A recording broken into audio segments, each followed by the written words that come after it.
Estamos de volta e vamos ter mais meia hora de Jornal da Cultura com plateia, transmitido pelos canais digitais da Cultura no Facebook e no YouTube. Continuam na bancada a professora Arlene Plemecha e o filósofo Luiz Felipe Pondé. E o nosso assunto desta meia hora a mais do Jornal da Cultura foi escolhido pelos internautas na votação encerrada hoje no começo da tarde. O Supremo Tribunal Federal encerrou a sessão sem terminar o julgamento sobre o foro privilegiado.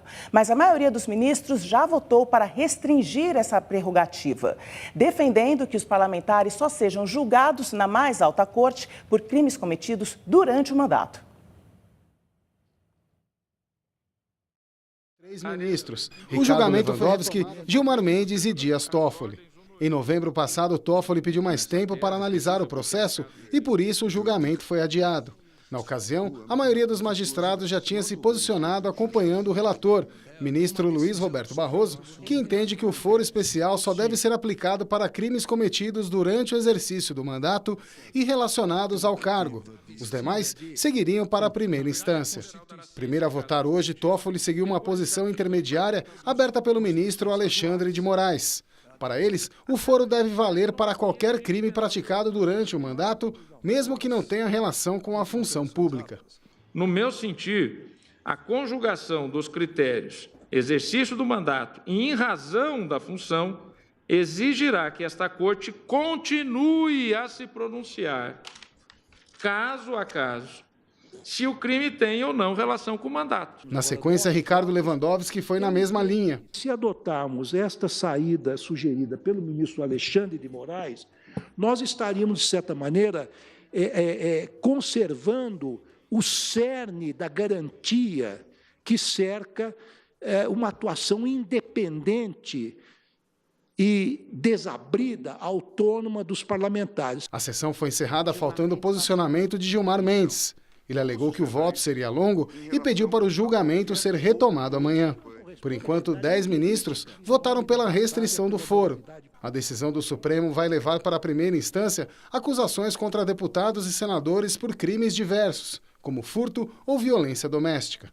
Até então, parlamentares eleitos tinham os processos analisados pelo STF assim que assumissem os mandatos, mesmo que já estivessem próximos do julgamento. Atualmente, há 540 inquéritos e ações penais em tramitação na Corte envolvendo pessoas com foro. Com a mudança, segundo a Fundação Getúlio Vargas, apenas 5% desses casos devem permanecer no STF. O foro privilegiado foi criado em 1689 na Inglaterra para dar imunidade e impedir prisões arbitrárias por atividades no parlamento. No Brasil, a origem do foro privilegiado data da primeira Constituição Republicana em 1891.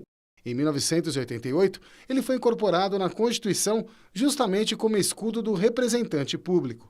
A legislação do nosso país garante foro a mais de 58 mil pessoas em mais de 40 tipos de cargos. Só no estado de São Paulo, 7.231 autoridades têm tratamento diferenciado na Justiça. A interpretação virou que qualquer um que tenha função pública vira foro privilegiado. Então, se ele bateu na mulher, que não tem nada a ver com o exercício da função pública, ele tem foro privilegiado. E não pode ser assim. E a maioria dos brasileiros é contra o foro especial, segundo pesquisa Datafolha. Eu acho que o foro devia ser limitado para todo mundo, para todas as instâncias. Que todos são iguais perante a lei. Aí fica a questão, que todos são iguais. Se a mudança no foro privilegiado se confirmar amanhã no Supremo Tribunal Federal, ela pode impactar nas investigações de 70 políticos que devem perder esta prerrogativa caso não sejam reeleitos este ano. Esse grupo inclui o presidente Michel Temer, do MDB, e senadores como Aécio Neves, do PSDB, e Lindenberg Farias, do PT. Essa restrição do foro privilegiado, eles já poderiam perder o foro agora, né, e ainda perder a oportunidade de manter os cargos e também manter o foro. Bom, a questão do foro privilegiado tem sido muito debatida, discutida e a sociedade cobra respostas, e definições. Vou abrir logo para a nossa plateia com a primeira pergunta. Você, seu nome, por favor? Boa noite, meu nome é Davi Santos. A minha pergunta vai para os dois comentaristas. Qual é a verdadeira função do foro privilegiado? Por favor.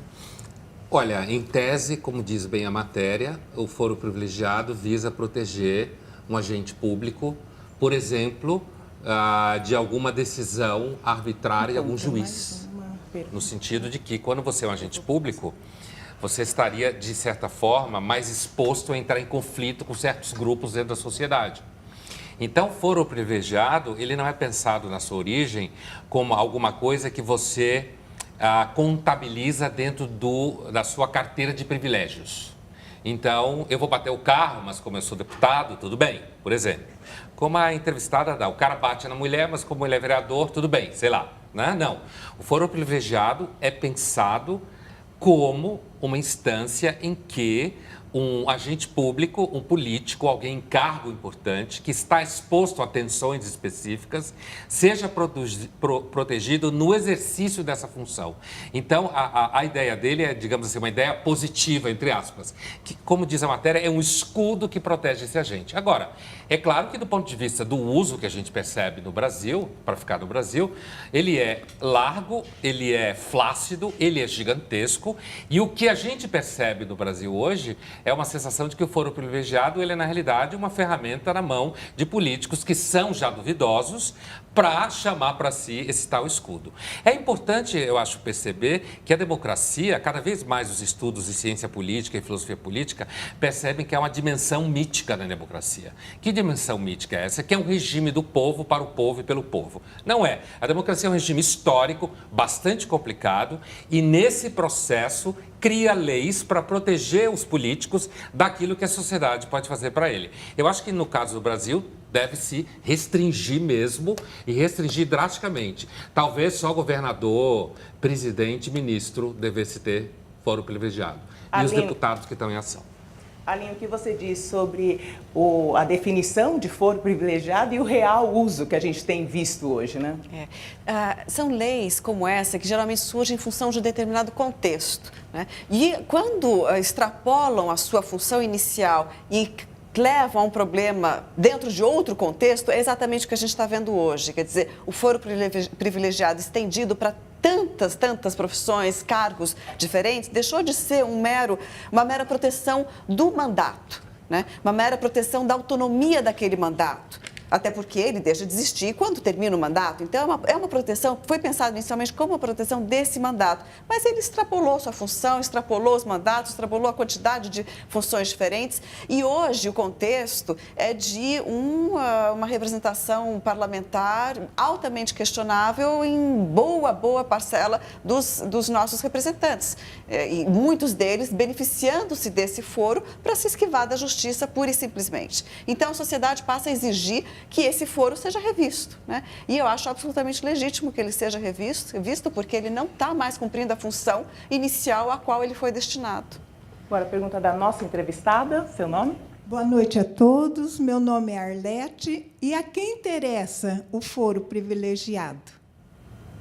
Quem se beneficia com o foro privilegiado? Aline, hoje são justamente os parlamentares, principalmente, não é? O foco da questão está nos parlamentares que estão sendo envolvidos em operações, antes tinha o Mensalão, hoje tem a Lava Jato, e que estão realmente no olho do furacão de um processo de delações, né? Que estão trazendo mais e mais imputados numa corrupção que é endêmica. E tão alastrada no país. Então, esses são hoje aqueles que estão no cerne no debate, né? A proteção desses sujeitos que hoje está sendo, né? É a função que hoje a lei está tendo. Justamente por isso, muitos consideram que o foro privilegiado é um passaporte para a impunidade, né? Justamente, e acaba se estendendo cada vez mais, e na medida, inclusive, em que há uma uma permanência nos cargos legislativos, que quem já é deputado consegue ter uma máquina que favoreça, que faça com que ele consiga ser reeleito, e esse lastramento dos mandatos sucessivamente acaba fazendo com que o representante parlamentar no Brasil tenha uma impunidade quase por 10, 20 anos, né? Quase que ad infinitum. Pondé, o nosso telespectador Bob Juliano diz que essa votação do fim do foro privilegiado não poderia durar mais do que 5 minutos. O Brasil todo quer o fim dessa excrescência. Opinião do Bob. Quer dizer, um dos problemas do foro privilegiado é um problema da justiça como um todo, que ela é lenta, né, vagarosa, complicada e aparece Porque, do ponto de vista de quem está legislando, isso a gente fica um pouco irritado, mas tem o tempo daquilo que um grande filósofo alemão chamava, um cara chamado Hegel, muito conhecido, dizia que é a paciência do conceito. Tem que ter paciência, porque o processo de justiça, de fato, nesse sentido do debate, ele pode levar um tempo. É claro que alguém pode pedir vista para levar 6 meses e sentar em cima do projeto. Agora, eu queria acrescentar isso o seguinte, há algumas semanas atrás, o ministro Barroso, ele falou uma coisa que me parece muito importante no Brasil, eu acho, inclusive, o Barroso uma das grandes cabeças aqui do país, ele fala que no Brasil existem 2 tipos de políticos hoje em dia. E eu acho que está diretamente ligado, inclusive, à questão do foro privilegiado. Você é um grupo que está sendo investigado, alguns condenados, outros suspeitos e tal, e esse grupo está tentando criar mecanismos para escapar. Um dos mecanismos é justamente o foro privilegiado, que torna o processo mais lento. Agora, existe um outro grupo que, de certa forma, é mais perigoso, não no sentido que o primeiro não tenha problema, que são aqueles políticos que não estão presos, não são investigados, não tem nada contra eles, ninguém sabe nada deles, mas continuam operando dentro do sistema de corrupção. E uma das ferramentas que eles apostam para continuar operando achando que nada vai acontecer com eles é justamente o foro privilegiado. Pensando em se proteger, já garantir... Sabe que aquilo está lá. Mais uma pergunta? Aqui. Boa noite, meu nome é Claudemir, sou do bairro de Ipiranga, aqui em São Paulo. A pergunta para o Pondé e para a Arlene. Podemos dizer que agora, nas eleições de 2018, o principal, ou o primeiro start para muitos figurões que foram citados na reportagem, o verdadeiro foro é nós, com o nosso voto? Eu acredito que sim, que totalmente. Quer dizer, o voto consciente, o voto no candidato que foi pesquisado, que você conhece. É natural que com tantos candidatos as pessoas não conheçam todos, mas podemos sim, com os recursos da internet, pesquisar o passado desse candidato e não ficar à mercê da sua propaganda, porque propaganda é o que diz. Propaganda pode ser uma fantasia, pode ser uma invenção completa, pode ser absolutamente vazia de qualquer conteúdo real. Então, cabe ao eleitor colocar em ação o seu poder, né? Que é o poder de acabar com esse foro privilegiado através do voto e não elegendo aquele que tem um passado questionável, né? E também é importante nessa votação que está acontecendo manter um mínimo eu queria só acrescentar com isso, de objetividade, né? Então, quando se pensa, olha, o foro, ele... deveria talvez só ser em relação ao crime praticado que tenha relação com o mandato, mas isso cria uma brecha. Né? Isso cria uma brecha para que interpretações sejam atravessadas pela política e que acabe-se na justiça, de repente, inocentando ou condenando algum por critérios subjetivos. Então, eu espero mesmo que essa votação acabe delimitando uma interpretação muito objetiva. A meu ver, inclusive, objetivamente, deveria se acabar completamente com o foro privilegiado, porque o contexto histórico, a meu ver, é de benefício no fim absoluto do foro privilegiado. Não precisava ter em qualquer circunstância, nem durante o mandato, não precisava ter nenhum foro privilegiado, mas que pelo menos nessa votação se decida realmente que o fim do foro privilegiado seja durante o exercício do mandato e que não haja essa brecha para ter que depois, a cada caso, o STF julgar se tem a ver ou não tem a ver com o mandato, porque isso pode criar injustiças também tremendas, né? Seria usar a consciência política e a consciência da importância do voto tão falada, né? Nós batemos muito nessa tecla para se mudar, a possibilidade de agir efetivamente nas decisões, né? Olha, eu concordo, acho que qualquer momento que a gente se dê a pensar nos princípios, e eu mencionei há pouco a questão do mito da democracia como um conceito crescente em estudos políticos, que é importante porque mito significa uma ideia que a gente crê, mas não é necessariamente empírica na sua totalidade, certo? Eu tenho uma outra coisa, apesar de que sim, a ideia do voto consciente, a internet e as mídias sociais, como diz a Arlene, de fato, instrumentaliza as pessoas para conseguir de forma mais rápida identificar certas questões, todo mundo sabe, sites de busca, né? Porém, as pesquisas empíricas mais recentes mostram, por exemplo, que nos Estados Unidos, a chamada que em inglês se chama Folk Theory of Democracy, a teoria folk da democracia, uma das características dela é imaginar que as pessoas, quando vão votar, elas de fato se pesquisam, de fato se ocupam com isso, porque a maior parte das pessoas não tem nem tempo para isso. Estão correndo atrás de filho, casamento, separação, aluguel, inventário, doença.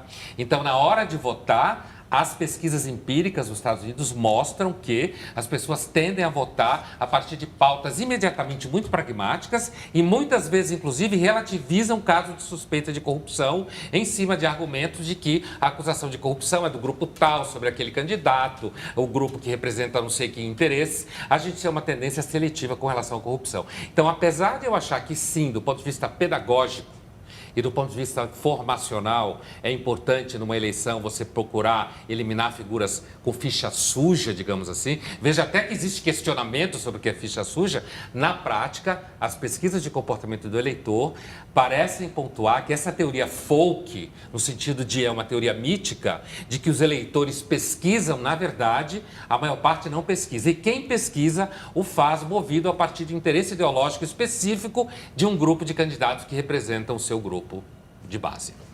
Outra pergunta, seu nome? Regina, boa noite. A minha pergunta é a seguinte: se, de acordo com a nossa Constituição, nós somos todos iguais perante a lei, como o foro privilegiado ainda se mantém? Aline. Bom, ele se mantém porque é fruto, como mostrou a matéria inicialmente, de uma lei criada em função da ideia de proteger a autonomia do mandato, a autonomia daquele, por exemplo, parlamentar, ou governador, e assim por diante. E se mantém porque está na Constituição. Né? Quer dizer, é uma prerrogativa importante de autonomia. Né? E quando tem se questionado hoje a manutenção do foro privilegiado, é devido à realidade, né, do que se tornou. Quer dizer, tornou-se um instrumento para protelar a execução da justiça, para proteger certos segmentos que, aliás, têm acesso à corrupção, né? Tem acesso a causar tanto dano através dos seus mandatos, dos seus cargos. E por isso que está se questionando algo que, a rigor, tecnicamente, olhando para ele em si, é absolutamente defensável. Tem que se manter a autonomia, tem que se preservar o mandato. Ele é um mandato público, não é um mandato particular. Só que a coisa pública está sendo privatizada no Brasil. Né? E é muito perigoso, é claro, também, quando a gente vê que, em função de uma punição, de um erro, que é a privatização da coisa pública, se chegue a outra ação que poderia enfraquecer aquele mandato, que é o fim do foro privilegiado. Então, essas coisas são muito complicadas, não é simples chegar a uma resposta para tudo isso, mas eu acho que a votação que está acontecendo agora de restringir ao mandato é absolutamente necessária nesse momento. É uma forma de se tentar restringir o que tem sido a impunidade, por tanto tempo dos nossos representantes. Aqui a gente cai na linha de pensamento daqueles que defendem mudanças na Constituição, então? Eu acho assim, a ideia de fazer uma outra Constituinte, eu não acho uma boa ideia no momento que a gente vive hoje. Né? Você já tem um certo incêndio na sociedade. Mas eu voltaria à pergunta no seguinte sentido: a Constituição, ela é contraditória. Né? Veja que ela tem Deus e ao mesmo tempo Estado laico. Ela é contraditória. Então, alguns pensam que o caráter do contraditório na Constituição é justamente para acomodar tensões contraditórias na sociedade. Então, todos são iguais perante a lei, porém, existem pessoas de função pública que precisam ser mais protegidas no seu exercício, porque poderão entrar em conflito com grupos de interesse, e esses grupos de interesse podem estar instrumentalizado por um juiz específico que está ali na primeira vara. Eu não estou falando de juízes em geral, mas uma situação hipotética, ele está ali instrumentalizado na primeira instância e ele vai e julga de forma mais rápida e ágil, enquanto que a ideia é que o STF está lá em cima, com gente mais capacitada, não estou entrando no mérito se é ou não, mas em tese mais capacitada, e que, portanto, serviria de caixa de ressonância para a defesa da função pública de alguém. Agora, é todo mundo igual? Mas não tanto, depende da função que exerce. Eu acho, inclusive, que constituições que são mais reduzidas, ou países que nem têm constituição, e o direito é todo consuetudinário, como se diz, em cima de hábitos e jurisprudência, ou países que têm uma constituição menor, como os Estados Unidos, entende que você preserva a contradição não fazendo lei demais. No sentido da Constituição. Quando você começa a fazer lei demais, que é o nosso caso, que a gente quer fazer lei até para dizer quando você respira pelo pulmão direito e quando deve respirar pelo pulmão esquerdo, você cria problemas como esse, porque você vai multiplicando a contradição positivada na lei. E aí você vê, mas peraí, não é todo mundo igual, mas ao mesmo tempo não sei o quê. O Estado é laico, mas ao mesmo tempo tem Deus. Se você diminui a Constituição, você diminui a existência de contradições positivadas na lei e deixa as contradições para serem resolvidas pelos hábitos e costumes. Mais uma pergunta? Boa noite, meu nome é Flávia. Eu gostaria de perguntar sobre os impactos da aprovação dessa restrição. Vocês acreditam que aumentaria a pressão sobre a derrubada da prisão em segunda instância? Aline.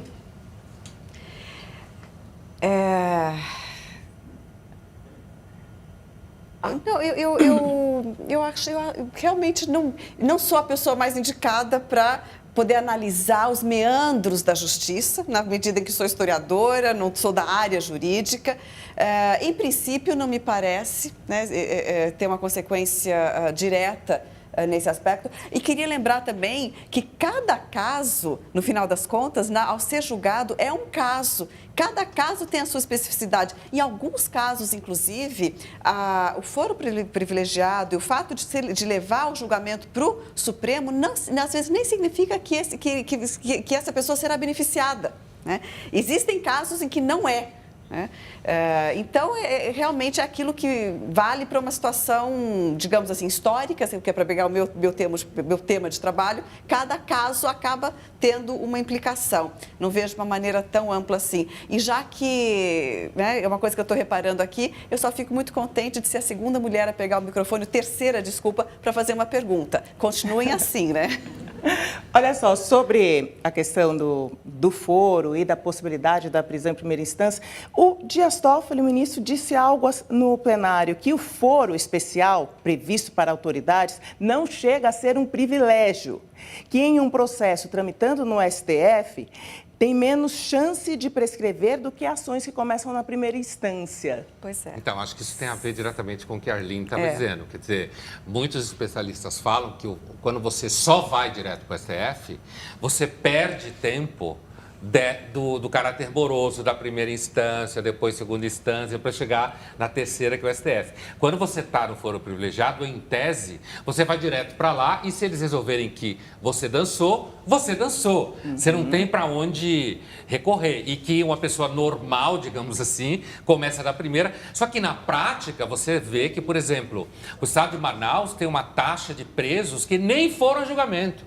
Sim. Então, nem chegaram na primeira instância, né? Então, apesar de que isso é uma possibilidade mesmo real e acontece, você tem do outro lado uma questão que é justamente o fato de que você tem um monte de gente presa que nem foi julgada. É claro que aí é uma questão social envolvida. Agora, a minha impressão, a priori, é de que se você diminui o foro privilegiado ou ele vem a cair, você aumenta a chance da pessoa ser presa em segunda instância. Porque justamente que não vai ter a ideia de que ela tem que ir até a terceira instância para ser presa. Então, pode ser que aumente a possibilidade dela ser presa na segunda instância. E alguns defendem que o problema não estaria no foro, e sim na impunidade vigente no Brasil. É que o foro dá para nós a sensação de que ele acaba virando ferramenta de impunidade, né? Mais uma pergunta, você? O foro privilegiado pode ser uma forma de combater a comodidade dos políticos em relação à corrupção, de maneira a diminuir os seus índices? Eu acredito que sim, né? Que o que a gente vê na prática é isso. E esse é todo o problema. Como que na prática ele está sendo, as consequências práticas que ele tem tido. Pondé? Eu acho que, de novo, né?